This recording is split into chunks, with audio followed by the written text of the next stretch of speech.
river god. Little stones are smooth. Only once the water passes through.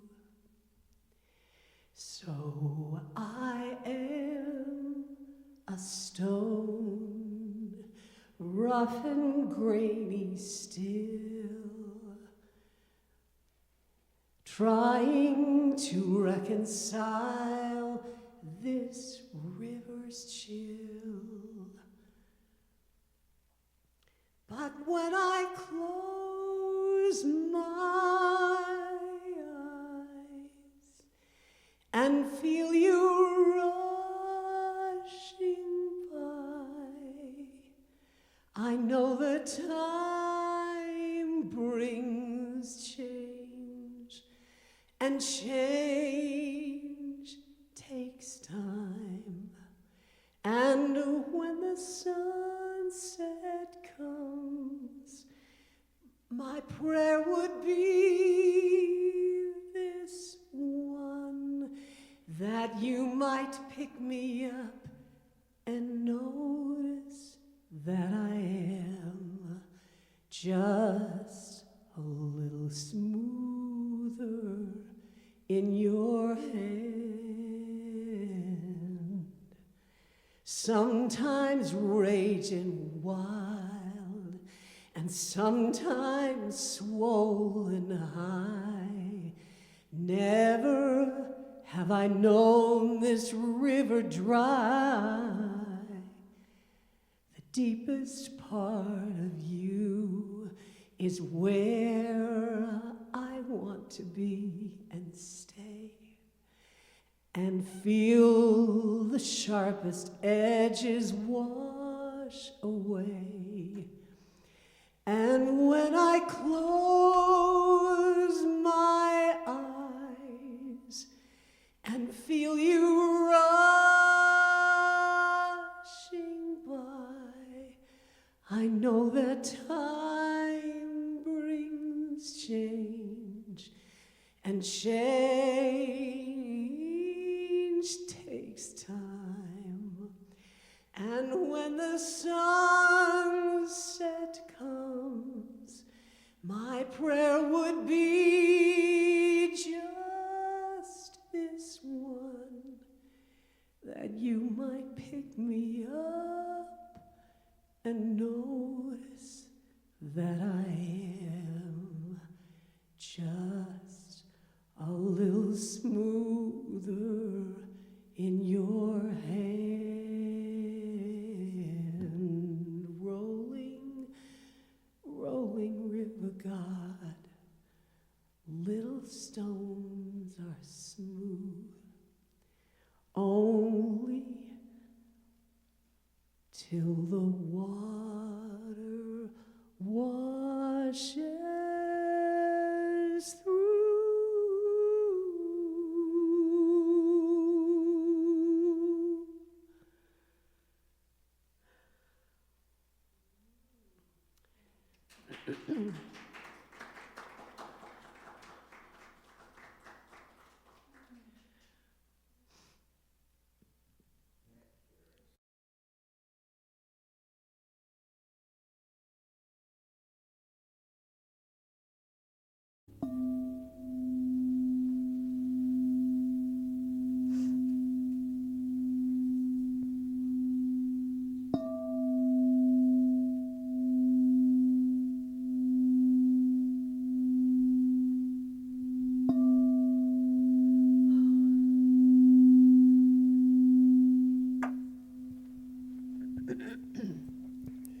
Please join me in prayer.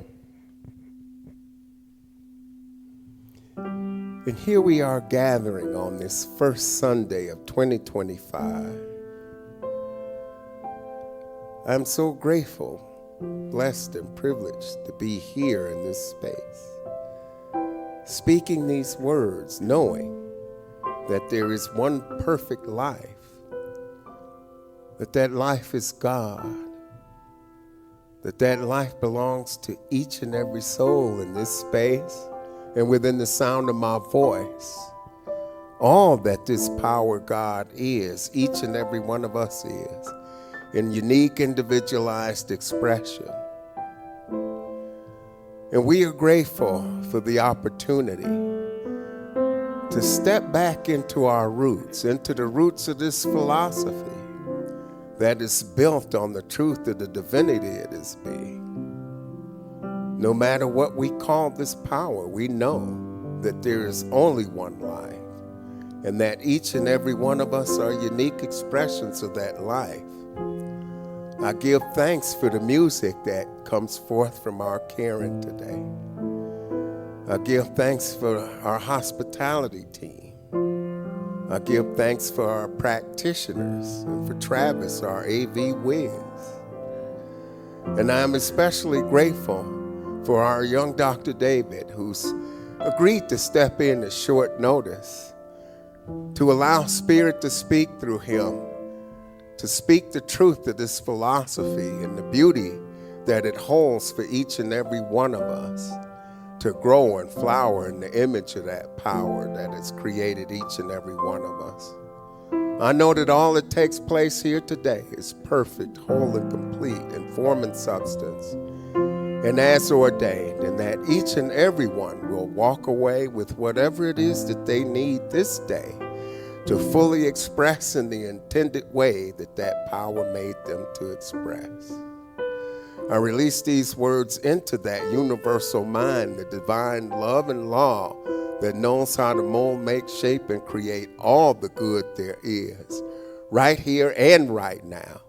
I let this go, I let it be. Together we affirm, and so it is.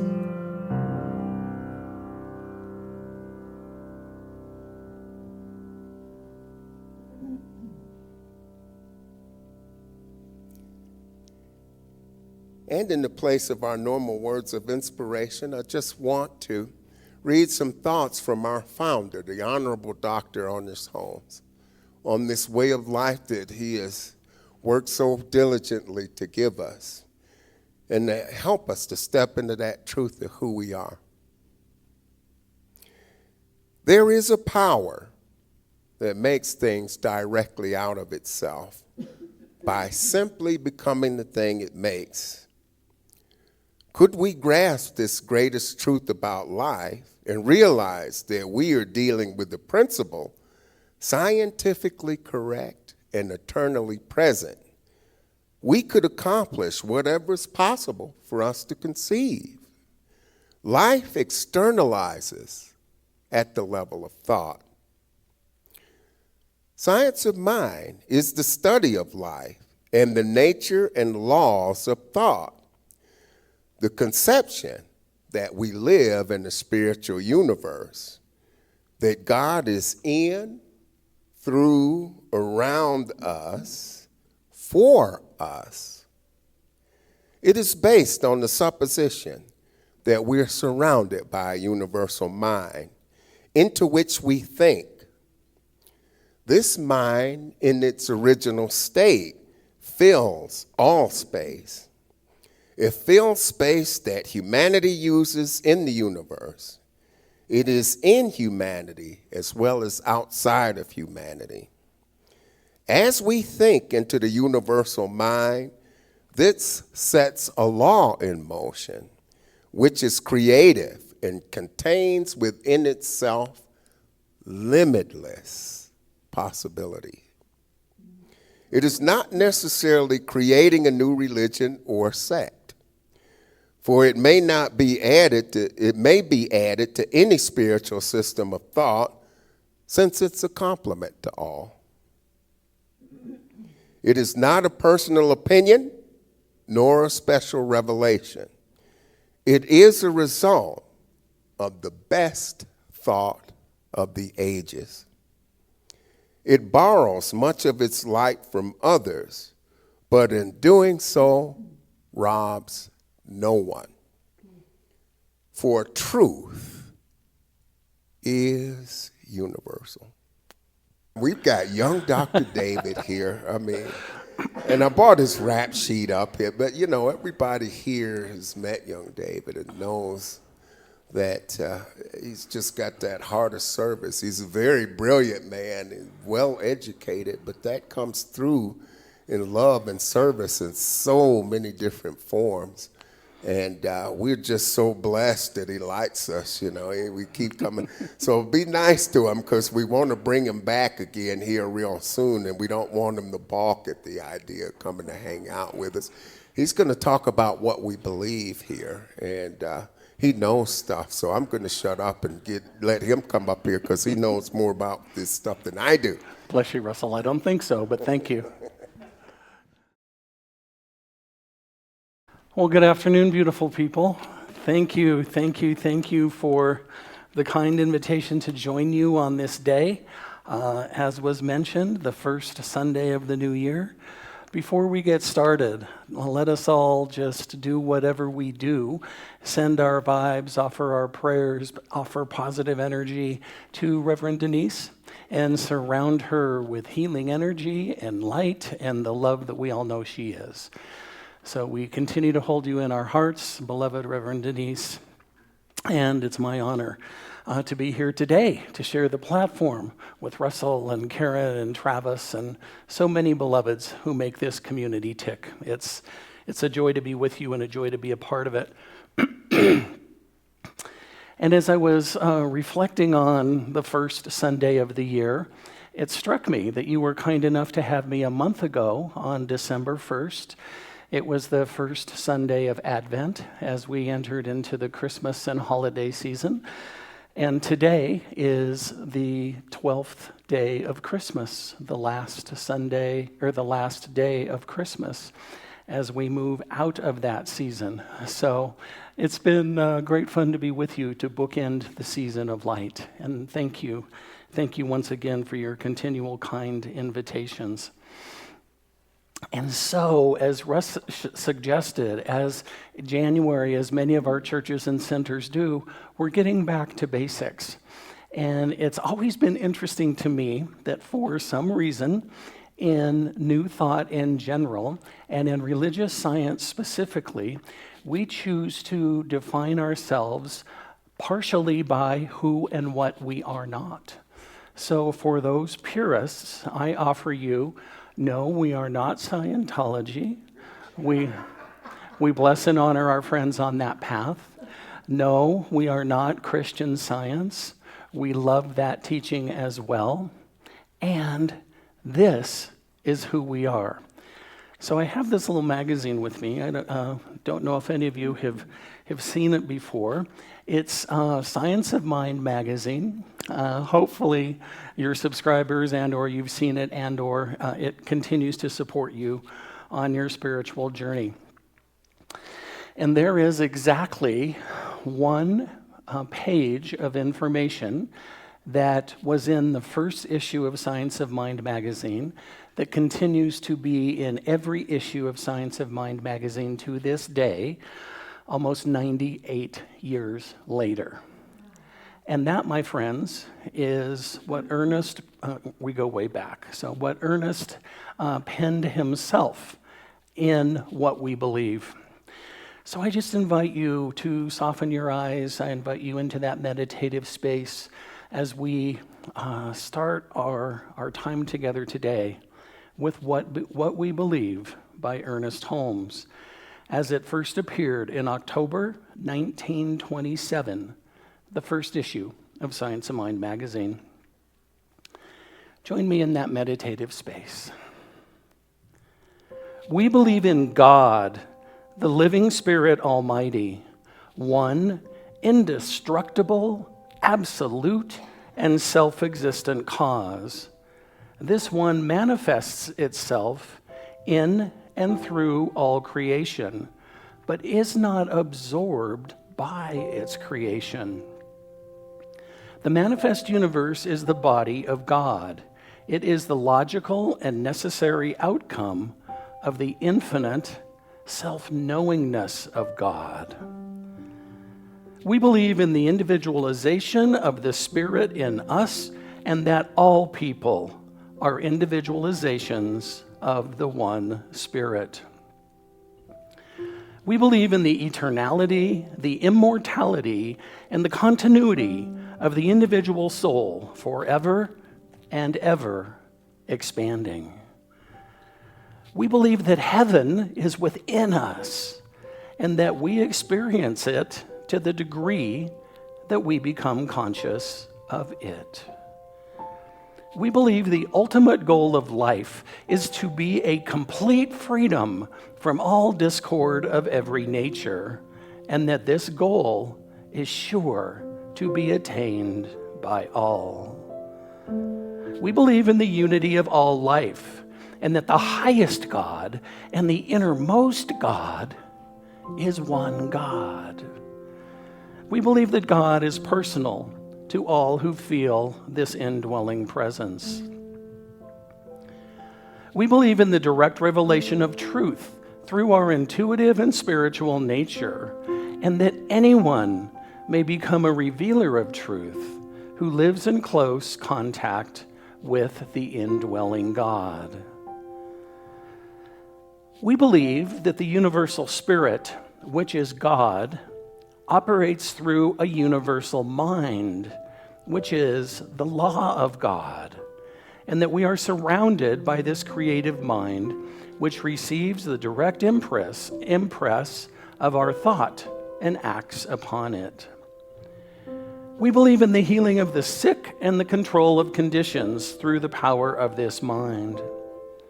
We believe in the eternal goodness, the eternal loving kindness, and the eternal givingness of life to all. We believe in our own soul, our own spirit, and our own destiny, for we understand that the life of all is God. And so it is.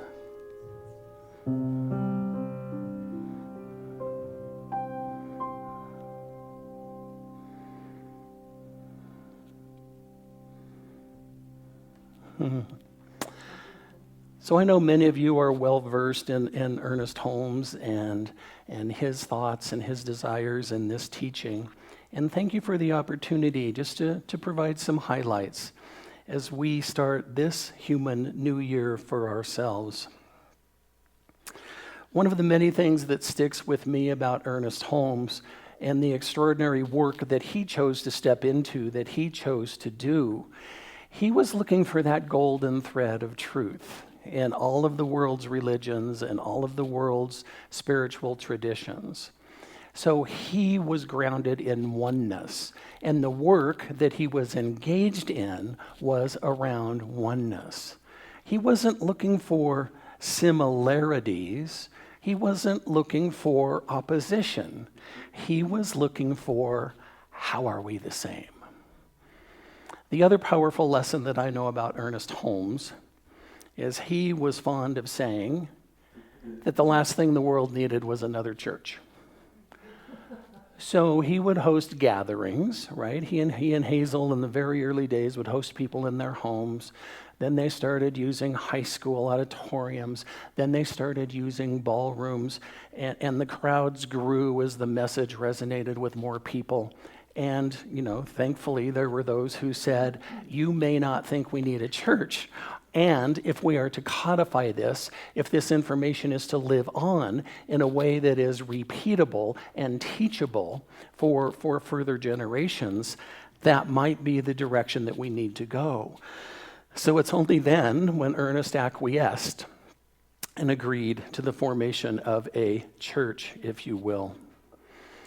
So it is in that energy, it is in that timelessness that is what we believe that has served so many for the past 100 years. And, God willing, will continue to serve so many as it continues to be useful. So having shared then what we believe in all of the individual points, I wanted to offer you a little bit take a bit of a step back and a little bit of a higher perspective, given that we just have a few minutes and not a few weeks. So The first thing I wanted to explore with you is the oneness of spirit, or the oneness that Ernest knew and felt at the core of his being that he was exploring. You note that the lead statement is, we believe in God, the living Spirit Almighty, one, indestructible, absolute, and self-existent cause. Need we say more? But I am a minister with a microphone after all. So I have shared with you in my visits the great joy that I had right out of high school touring with the musical group Up With People. And there were two songs specifically that continue to speak to my heart as I thought about what I wanted to share around oneness. The lead song, the second year I toured, is called We Are Many, We Are One. And here we are kicking off this, my humble opinion, magnificent pop extravaganza wherever we performed anywhere in the world. And it's got a great beat and a quick tempo, and we're all doing our little dancing and vamping along and swinging and clapping. And the message is, the lyric to the song is, we are many, we are one, brothers and sisters wherever you're from. We all dance to a different drum, and we are many and we are one. So that's what the energy that I had the opportunity to be in with that. And for me, that is the concept of oneness that so many of us choose to live, that we know at the core of our being.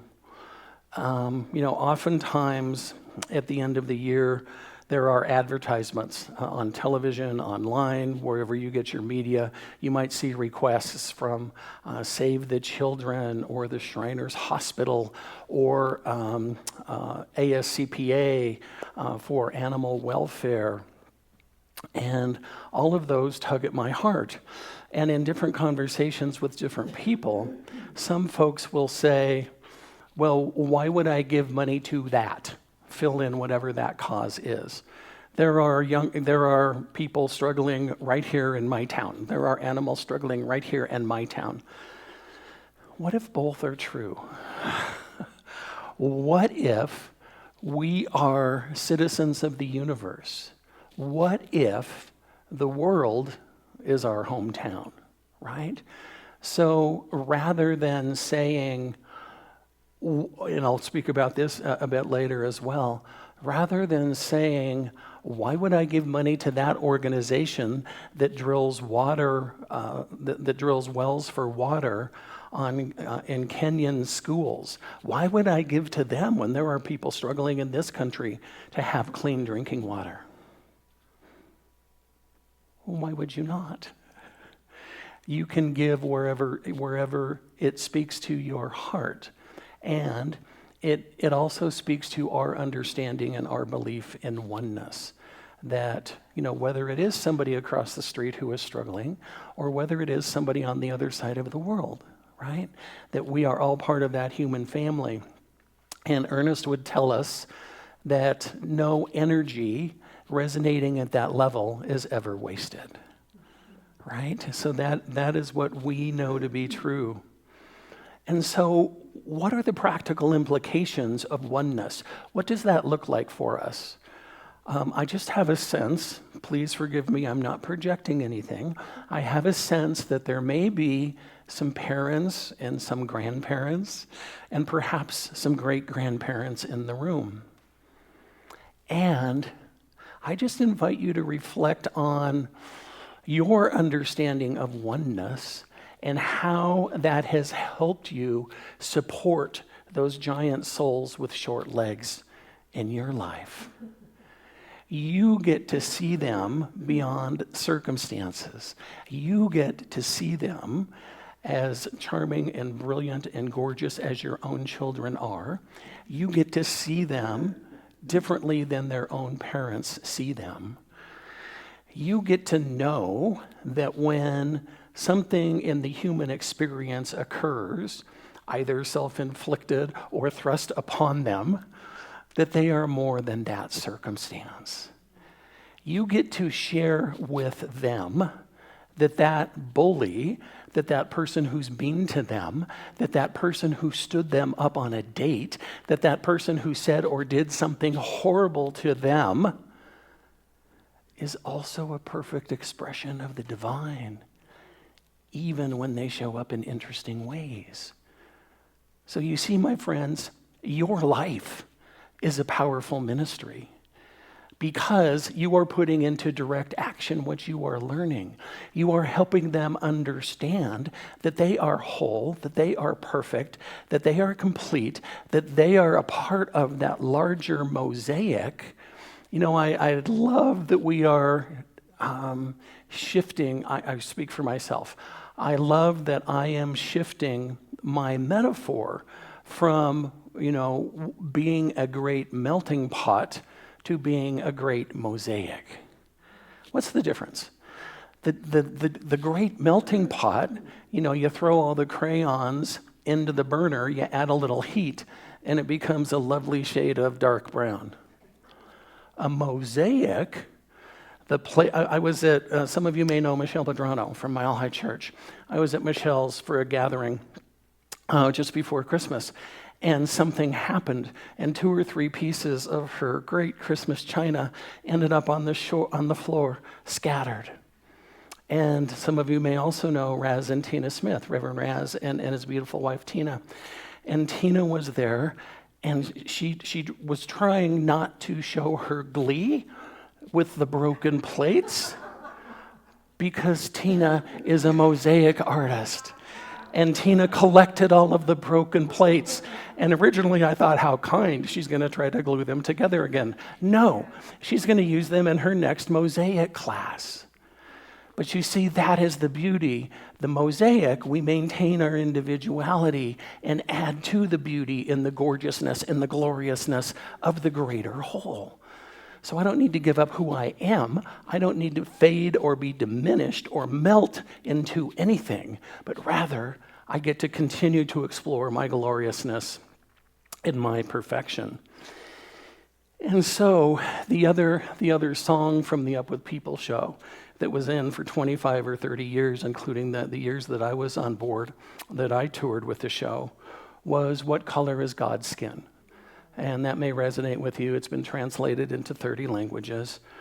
And the lyric starts with, "Good night, I said to my little son, so tired out when the day was done. Then he asked, as I tucked him in, tell me, Daddy, what color is God's skin?" The next lyric says, he looked at me with those, and then he said, Daddy, why do the different races fight if we're the same in the good Lord's sight? And then the narrator, the singer says, he looked at me with those shining eyes. I knew I could tell no lies when he said, Daddy, why do the different races fight if we're the same in the good Lord's sight? And then he comes back and says, son, that's part of our suffering past. And the whole human family is learning at last that the thing we miss on the road we trod is walking as the daughters and the sons of God. And that is what I, as a metaphysician, bring to the party. We're not defining that higher power. We're not defining him or her or them or it. We're not telling people what to believe. We are encouraging people to lean into that oneness. And we know that we are all those perfect expressions of the divine, right? And I get to know that for you when you are feeling less than 100%. I get to see you and know you and all of your beauty and gloriousness and perfection, and you get to do the same for me, right? Isn't that the beauty and the glory of exploring our oneness together? So that's what I invite you into the coming year, my friends. Regardless of circumstance, personal or national or global, You get to continue to be that light. You get to continue to be God's eyes and ears and hands, doing what you know so well to do. And I know that you do that really well for your friends and your colleagues in this beloved community. I know that you do it really well for your family, for your workmates, for your playmates on any level. And I just invite you into a moment of reflection of how well you do it for yourself. Right? Because we know everything is created twice, once internally and once externally. How well are you aware of your connection to the divine? To be clear, that connection has never wavered and never faltered. God always has your back. How well are you at remembering that? How well are you at remembering that you are that perfect child in whom God is well pleased? That is what I believe was behind the intention of oneness that came to be a cornerstone of this teaching. The second piece that I would invite you into is the creative power of thought. As I already spoke, we know that everything is created twice, once in mind and then in reality. And the key statement here is, we believe that the universal spirit, which is God, operates through a universal mind, which is the law of God, and that we are surrounded by this creative mind, which receives the direct impress of our thought and acts upon it. Now, I love Ernest dearly, and sometimes he's a little obtuse.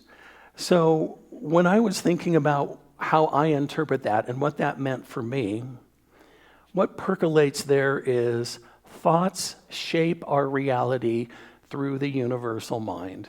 We've all heard the bumper stickers, we've all heard the slogans, we've all heard the quotes. What we think about, we bring about, right? We have to create it before we can bring it into action. And so it is that universal mind. We use the analogy a lot of seed, soil, plant in this teaching. And as we're considering the second medium there, as we're considering the soil, I would suggest to you that the soil is an objective medium, literally like the soil in your garden, right? So as we move into the end of winter and the beginning of spring for the gardeners in the group, perhaps you'll be tilling your soil. You might add to it. You might use some nutrients. You might be all organic. Whatever that looks like, you're working the soil. You're working the objective medium to get the benefit that you choose. So too with universal mind. So too with the one mind. The more you work it, the better the return on your investment. And objectivity makes all of the difference. Again, whether you're a flower gardener or a vegetable gardener, excuse me, whatever you plant, you will reap to some degree. If you plant petunias, you'll get petunias, right? So my late partner and I had the great joy to spend a week in Amsterdam. And one of the things that we did, they have this massive floating tulip market, catering specifically to tourists who are going through and have to have tulip bulbs from the Netherlands, okay? So, on our very busy schedule, we spent a whole day at this market. We had our list, and our neighbor was going to get these tall European tulips, and our best friend was going to get the variegated tulips, and our family members were going to get some other kind of tulips. And so we had our whole list, and we were so proud of ourselves that we did all of this. We came home, we gave everybody their gifts, and in the next spring, the people we heard back from, everybody, to a T, said, "Thank you for the lovely red tulips." Oh, what are we going to do? Pack them up and take them back? Right? So regardless of the label, my point is, regardless of the label that was on it, It is what it is. And we got what was planted. We wanted tulips. We had tulip bulbs. Therefore, we got tulips. So what are you planting? If you want rutabagas, don't plant kumquats. Yeah? So pay attention to what you're planting in the universal mind as well. And Ernest would tell us that in addition to taking that action, in addition to taking care of our garden, to planting what we want, to do the best we can to ensure that we will harvest that which we want to call into our lives, Ernest would say the intention is great and the intention is important, and the energy behind it is equally as important, yeah? So, and some of you I am not a gardener. For some of you who are, I know your stories are so much more powerful than mine, that if you are out there, and if anybody's ever been in a garden, perhaps with an adolescent or a teenager, and will you please help me weed the garden? I don't know many I'm sure there are some, but I don't know many who have said, oh, sure, let's go spend the day picking weeds. It's the energy behind the activity.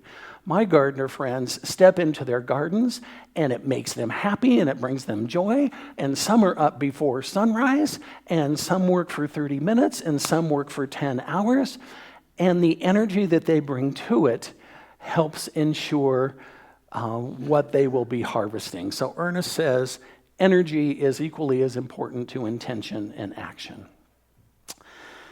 And so the other piece of that then, of someone transforming their life by shifting their mindset, I know everyone has their own story around that. When I changed my thinking, my life changed. One of the primary examples for me is the prodigal son, right? He has a fight with his father. He's going to go spend his fortune. He wants his money now. So he goes off into the world, and wine and women and song, blows his fortune, comes back home.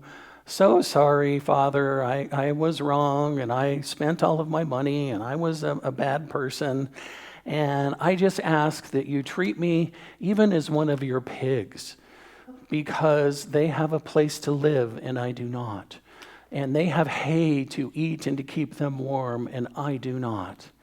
And what does Dad do?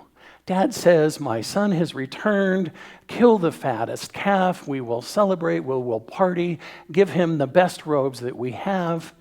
And number one son, who paid attention to the rules, is a little ticked off. I stayed here, I did everything that I was supposed to do. He goes off, blows all your money, comes back, and now you're treating us the same. And Dad says, I love you the same, and I treat you as my heart leads me to treat you, right? So that is how you get to show up. When the world is calling on us to do something, or say something, or be something different, you get to stay grounded in your uniqueness, in your oneness, and know who you are. The third piece I wanted to highlight then is the eternal good and eternal progress. Ernest uses the word eternality. We believe in the eternal goodness, the eternal loving kindness, and the eternal givingness of life to all.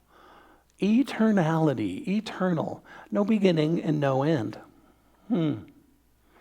I have shared with you before that I have the great honor to officiate many celebrations of life and funerals and memorials.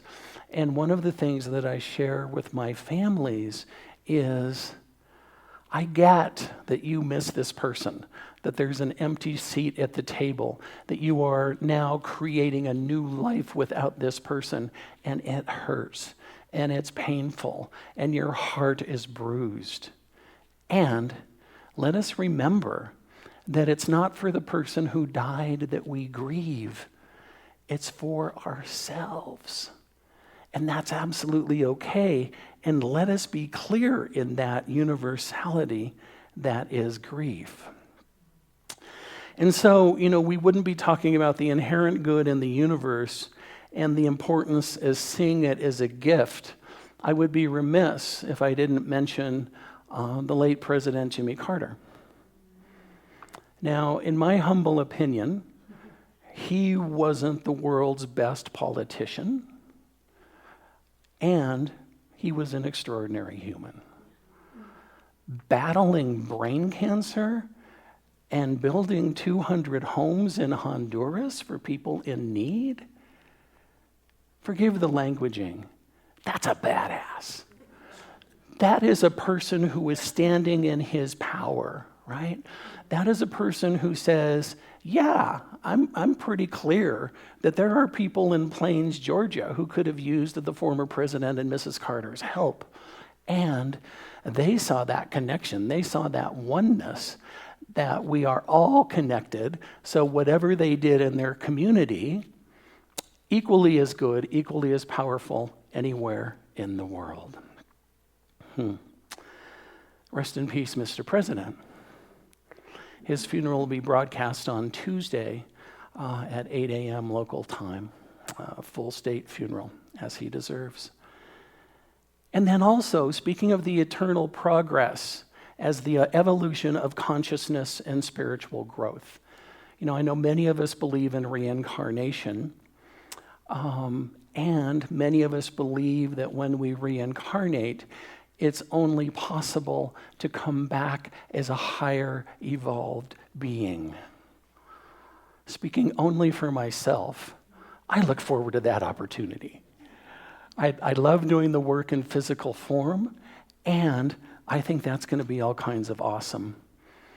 And speaking of great leaders, moral and spiritual, it was MLK who said, the moral arc of the universe bends toward justice.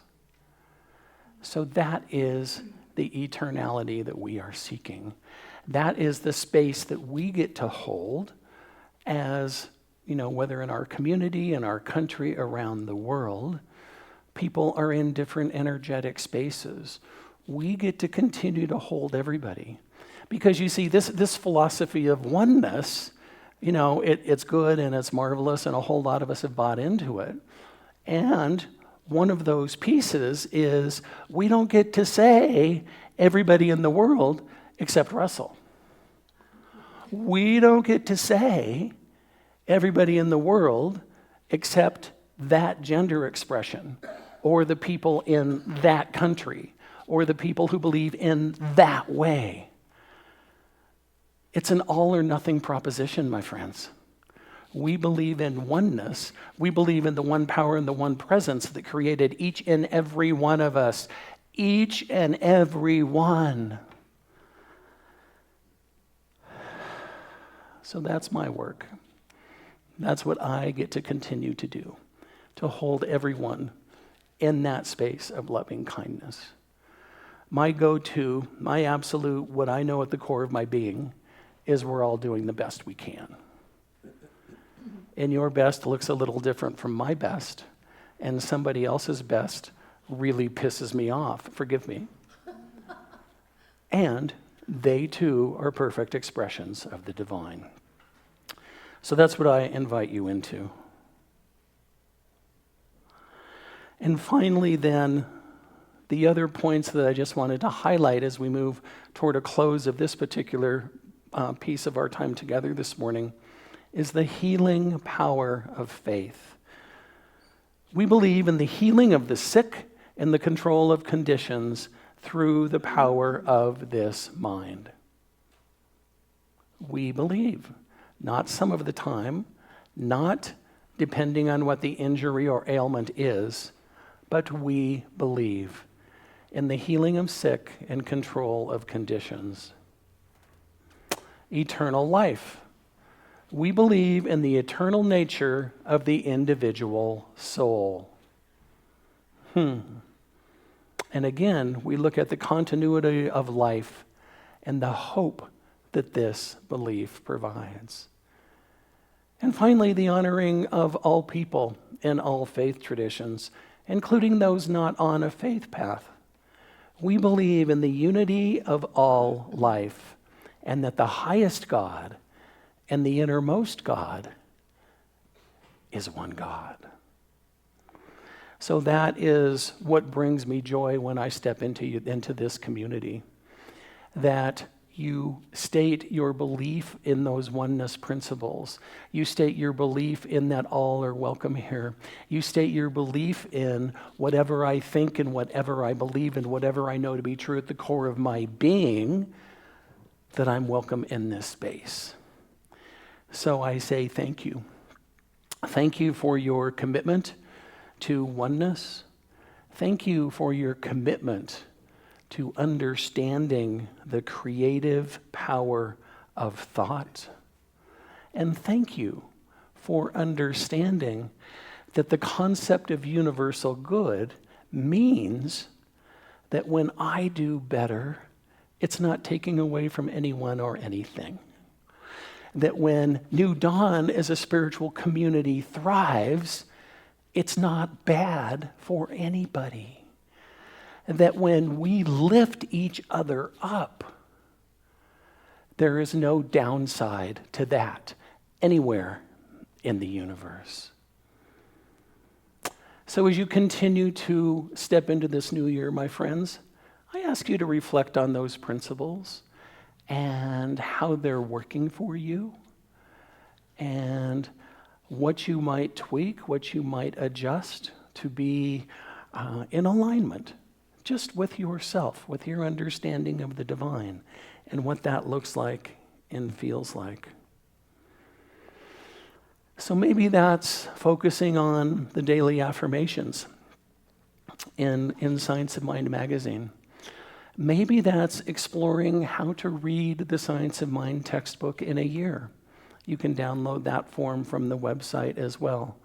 Just a couple of paragraphs each day. Maybe like me, you found our beloved Ernest a little obtuse and the reading is a little dense. And even I can get through it a paragraph at a time. So what can you do to embody those beliefs? And finally, again, as we move toward a close, I just wanted to give you a heads up for those who may be interested. I just submitted the daily guides for the April issue of the magazine. So after a significant absence, I'm honored to be included again.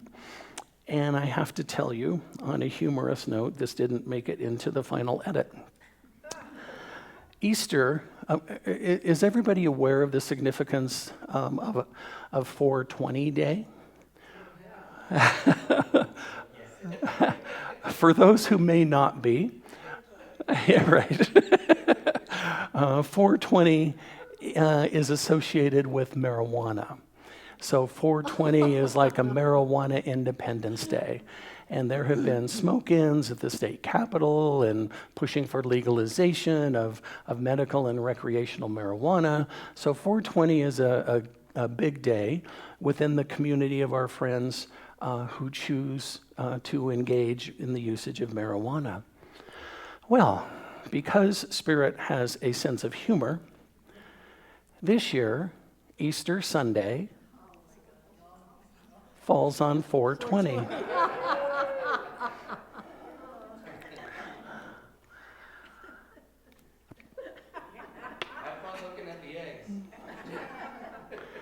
It took me a minute to work through that. And I'm working through analogies, and I'm working through cute puns, and I'm exploring metaphors about, resurrecting Jesus and God making the grass grow. And alas, I am not that talented. So all you got was Easter, but when you read the daily guide on 420, you've got the inside scoop. So, my friends, I invite you to join me in this affirmation of the work that we just did together.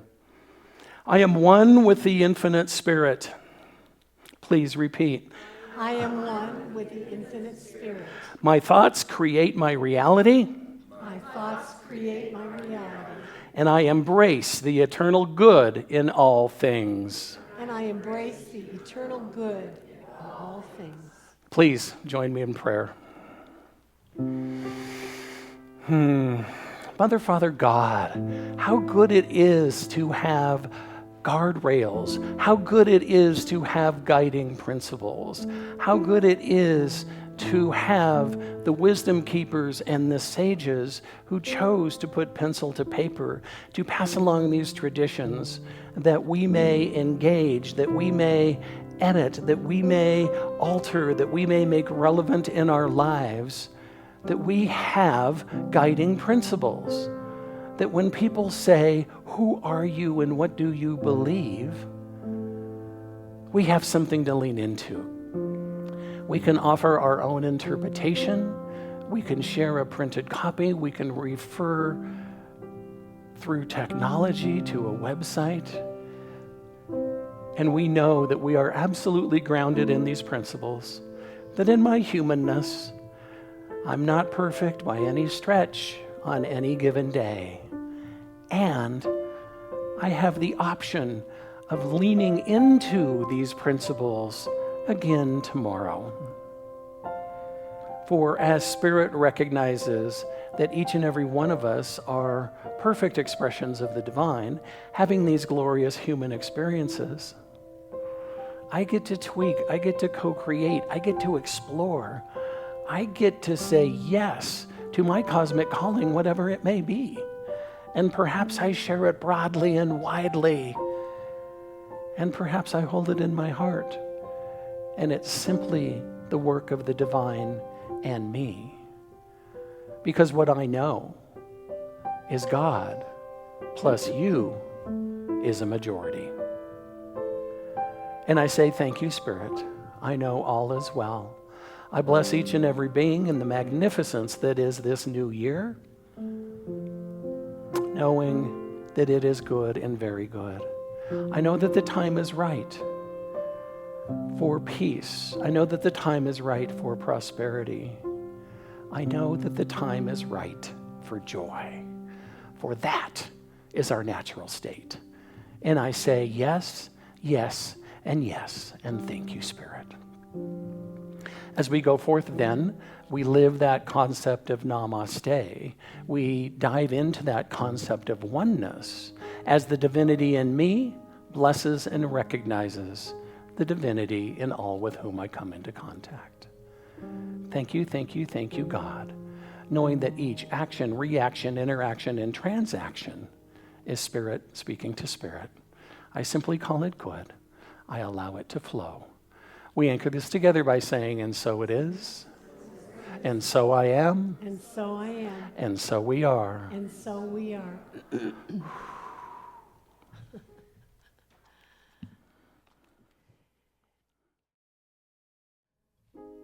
On this day will I be a blessing.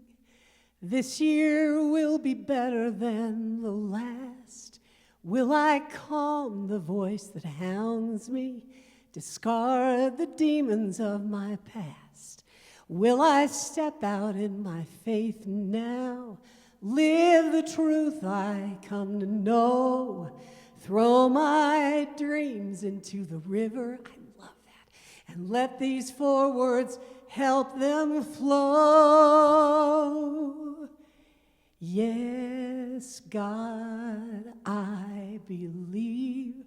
Yes, God, I believe.